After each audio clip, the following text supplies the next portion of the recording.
ધારી one વિભાગ દ્વારા વન્ય પ્રાણી સપ્તાહ નિમિત્તે આંબરડી સફારી પાર્ક ખાતે ચિત્ર પ્રદર્શન રાખવામાં આવ્યું હતું। ધારી વન વિભાગના આંબરડી સફારી પાર્ક ખાતે વન વિભાગ દ્વારા વન્ય પ્રાણી ચિત્ર પ્રદર્શન યોજવામાં આવ્યું હતું। ચિત્રકાર સુરેશભાઈ નાકરાણી દ્વારા ઓઇલ પેઇન્ટની બનાવેલા વન્ય પ્રાણીઓના ચિત્રો જોઈને લોકો આશ્ચર્યમાં મુકાઈ ગયા હતા। ત્યારે વન વિભાગ દ્વારા ધારી શહેરની કોલેજો તેમજ સ્કૂલો તેમજ વિદ્યાર્થીઓને આમંત્રણ આપી ચિત્ર પ્રદર્શનની મુલાકાત લેવા માટે કહેવામાં આવ્યું હતું।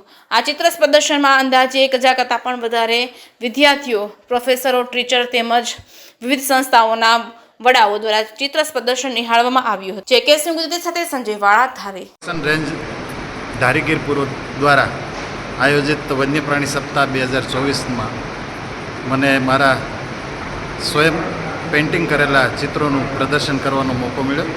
હું છેલ્લા 30 વર્ષથી ઓઇલ પેઇન્ટિંગમાં કેનવાસ પર વન્ય પ્રાણીઓના જ માત્ર એ પેઇન્ટિંગ કરું છું અને વન વિભાગના સહયોગથી હું દર વખતે વન્ય પ્રાણી સપ્તાહમાં મારા ચિત્રનું પ્રદર્શન રાખું છું।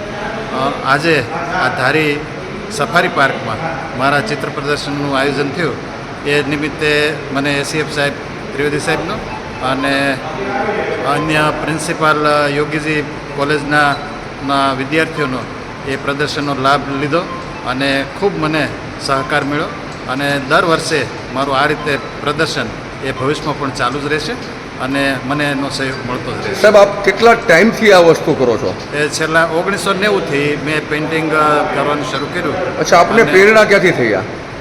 હું નેચર એજ્યુકેશન કેમ્પમાં આવતો જ હતો અને વન્ય પ્રાણીઓ સાથે સંકળાયેલો હતો એટલે મેં માત્ર વિષય વન્ય પ્રાણીઓને જ પસંદ કરી અને ચિત્રકામ કરવાનું શરૂ રાખ્યું છે। આની અગાઉ આપણે એટલે કે તમે કેટલા પ્રદર્શનમાં આપણા ચિત્રો પ્રદર્શન માટે મૂકેલા છે? 90થી શરૂ કરેલું પ્રદર્શન છે એટલે લગભગ 50 જેટલા ચિત્ર પ્રદર્શન જુદી જુદી જિલ્લાની શાળાઓમાં મેં કર્યા છે અને એમાં લોકોનો, વિદ્યાર્થીઓનો ખૂબ સહયોગ મળ્યો છે। સાહેબ, શું સંદેશ આપશો વન્ય પ્રાણીઓ ખૂબ સુંદર છે, જેમ ચિત્રમાં તમને જો ગમતા હોય તો એ તો લાઈવ જીવિત છે, તો એનું આપણે રક્ષણ કરવું જોઈએ અને આ વન્ય પ્રાણી સપ્તાહ નિમિત્તે આ સંદેશો હું આપું છું કે વન્ય પ્રાણીઓનું સંરક્ષણ થાય એ ખૂબ જરૂરી છે। આપનું નામ સાહેબ? હું સુરેશભાઈ નાકરાણી, નિવૃત્ત આચાર્ય, જનતા વિદ્યાલય ચમાડી, તાલુકો બાબરા, જિલ્લો અમરેલી। ખૂબ ખૂબ આભાર સાહેબ।